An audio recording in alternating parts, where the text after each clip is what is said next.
I so move, Cearlach. Cearlach, I'm grateful to you and to all deputies for facilitating this debate on this urgent legislation in Dáil Éireann before the summer recess. I also wish to record my thanks to the Chief Whip and to the members of the Joint Committee on Housing, Local Government and Heritage for enabling the Residential Tenancies Amendment No. 2 Bill 2024 to be read for a second time here today. I'm asking you to pass the Residential Tenancies Amendment No. 2 Bill 2024 to enable its early enactment to amend the Residential Tenancies Act of 2004 so as to provide, in the case of student accommodation and student-specific accommodation, should I say, I'll refer to now as SSA tenancy licences and arrangements, to permit an advance payment of rent exceeding an amount equivalent to 1 month's rent only where a person is paying both rent and tuition fees to the same relevant provider. So that would be in the instance of a public or private educational provider. Very importantly, to limit the duration of such a tenancy or licence other than at the request of the prospective tenant or licensee to not more than 41 weeks. To apply the Residential Tenancies Board RTB sanctions to, and I quote, improper conduct by a landlord or licensor for exceeding that duration of 41 weeks.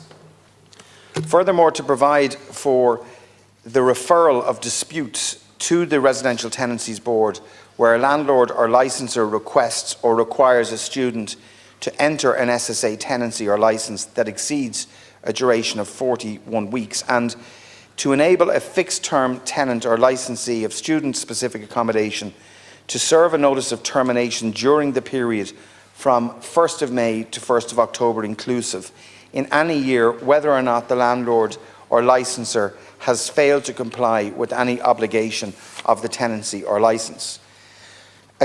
My government colleagues and I have noted with some alarm that a number of private student-specific accommodation providers have moved exclusively towards a 51-week occupancy model. And while there may be a market for 51-week leases amongst some members of the student population, it is not desirable nor indeed affordable for the vast majority of third-level students and their families who rightly wish to pay for accommodation only during the academic term when it is used. A move of this nature will only increase barriers to accessing higher education. In addition, some private SSA providers are currently not operating within the spirit of the Residential Tenancies Act insofar as it restricts the amount of any advance rent payments and of any deposit that can be required to be paid up front. Some private providers are currently operating booking portals that seek payments of amounts that exceed those that can be legally required under the Residential Tenancies Act to secure a tenancy or licence agreement, as an alternative to, but not exclusive to, the option of paying the amount that can be legally required. And I would urge that small number of providers, but not insignificant, to immediately amend their booking portal to seek and require only lawful upfront payments. Section 19B of the Residential Tenancies Act restricts the total amount that a tenant is required to pay upfront to a landlord or a student-specific accommodation licensor by way of a deposit or an advance rent payment to secure a tenancy or a licence to no more than the equivalent of 2 months' rent. So that would be any deposit which cannot exceed 1 month's rent, and any advance rent payment cannot exceed 1 month's rent. And we've done this before in previous legislation to include student licence arrangements under this, and it's very important that's adhered to. So a restriction of the equivalent 1 month's rent is also placed on the amount that a tenant or licensee is obliged to pay as a regular advance rent payment to a landlord or indeed to a licensor during a tenancy or a student-specific accommodation licence. The pressure on students and their families to secure student-specific accommodation is resulting, in some instances, in upfront payments being made to private providers that far exceed those that are legally required. This practice impedes access to education and circumvents the requirements of the Residential Tenancies Act and counters the spirit of the legislation which I had previously brought forward. The Government decided last week to publish the Residential Tenancies Amendment No. 2 bill that we have here in front of us today, with a view to its early enactment to urgently deal with the matter of 51-week leases or licences. We can work together today and tomorrow in this House, and indeed on Thursday in Shannon, to deliver for students. I really appreciate the work done by everybody, including my own department officials and the officials in the Department of Further and Higher Education, Research, Innovation and Science, along with the Office of Parliamentary Counsel, and no less so than the staff here in the Houses of the Oireachtas, to give us the chance to debate this urgent bill. We must act swiftly to safeguard students from creating these type of tenancies or licences that exceed the academic term or make excessive upfront payments to secure a tenancy or a licence. The protections in this bill will provide assurances to students and their families on costs when planning for higher education. As you'll appreciate, the Government is very active in increasing the supply of student-specific accommodation to help alleviate the rental pressures in that sector and throughout indeed the wider rental market, and indeed to reduce rents. Under Housing for All, the Government has committed to improve the supply and affordability of rental accommodation and the security of tenure for renters, including students. Work is ongoing with the higher education institutions to ensure that more accommodation is built on and off campus using cost rental and other models. Housing for All provides the government support technological universities to develop purpose-built student accommodation where such a requirement exists through accessing the appropriate funding. The Government recently confirmed the investment of 100 million to deliver more than 1,000 student accommodation beds.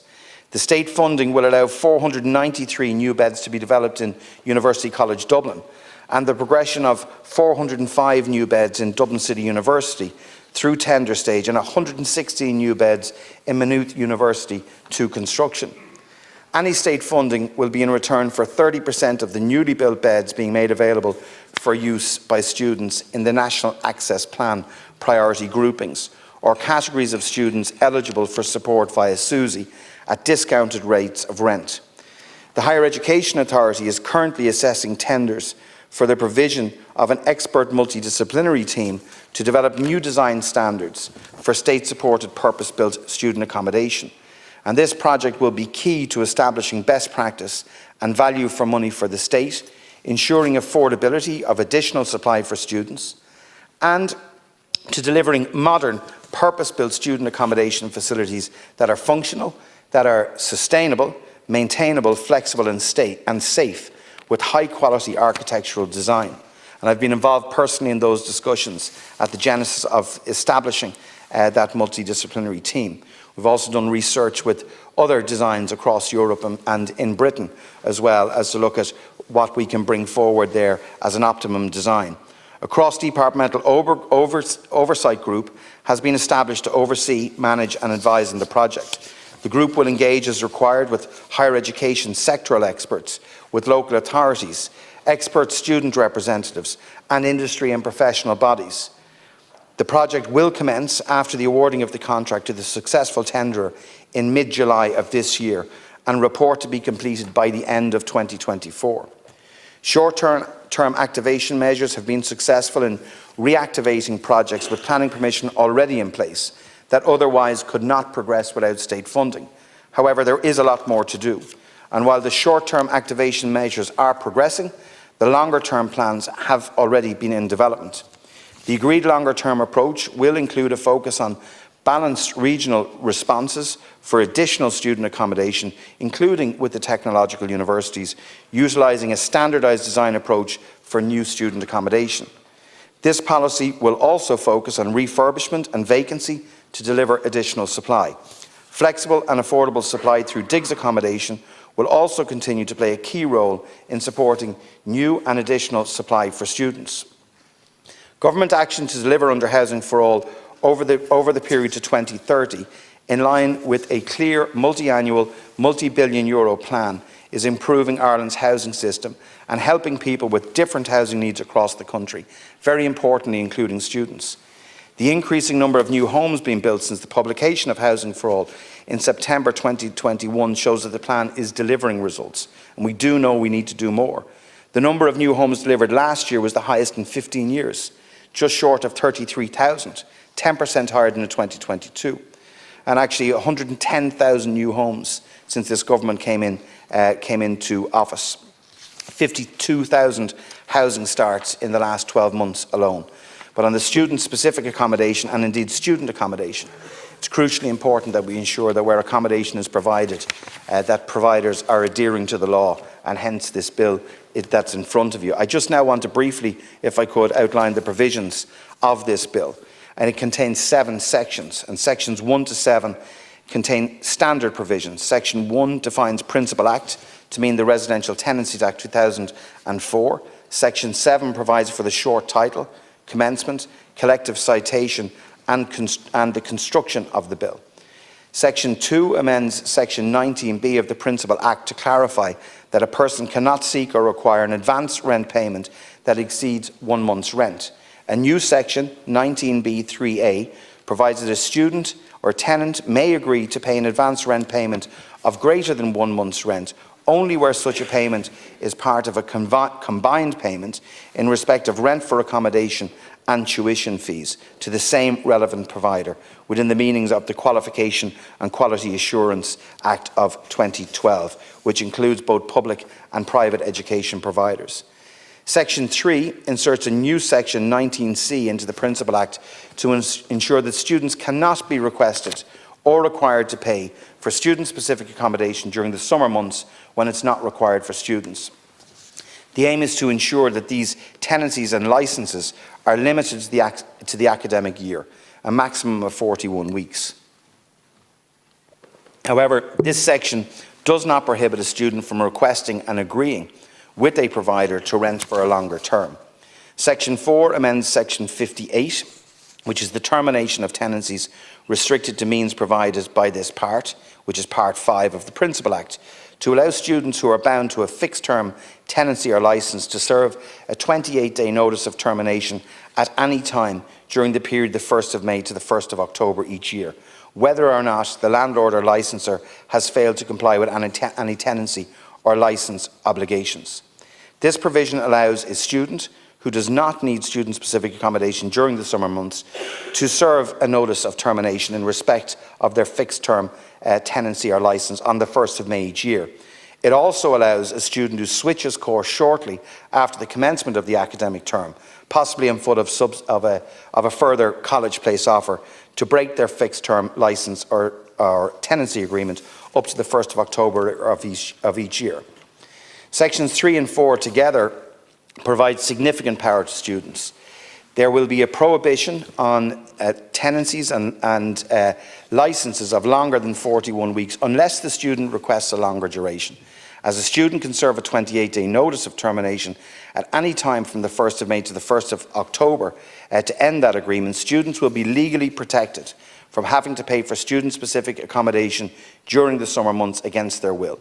Section 5 technically amends Section 78 of the Principal Act to include a contravention by an SSA landlord of the new Section 19C, which limits duration of tenancy to a maximum of 41 weeks in the list of matters that can be referred to the RTB for dispute resolution. Section 6 technically amends Schedule 2 to the Principal Act to clearly provide that persons, including student-specific accommodation landlords who seek or require payments in contravention of Section 19B of the Principal Act, or who request or require tenancy or licence durations in contravention of the new Section 19C, are engaging in improper conduct for the purposes of Schedule 2 of the Principal Act. Consequently, such improper conduct is liable to an RTB administrative sanction under Part 7A of the Principal Act. The intention is for persons, including SSA landlords or licensors, to be liable to sanction by the RTB if they request or require a student to sign up to a student tenancy or licence arrangement of longer than 41 weeks in respect of their accommodation.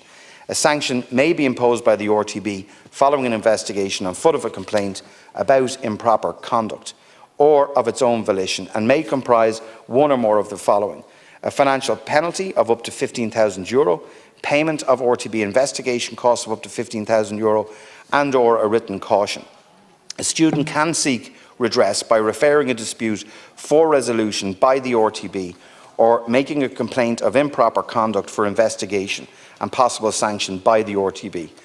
The Department of Further Higher Education, Research, Innovation and Science will engage in an awareness campaign following the enactment of this legislation to ensure that students, that parents, SSA providers and those working in the sector are well aware of the new laws, and the RTB will provide relevant information to the sector.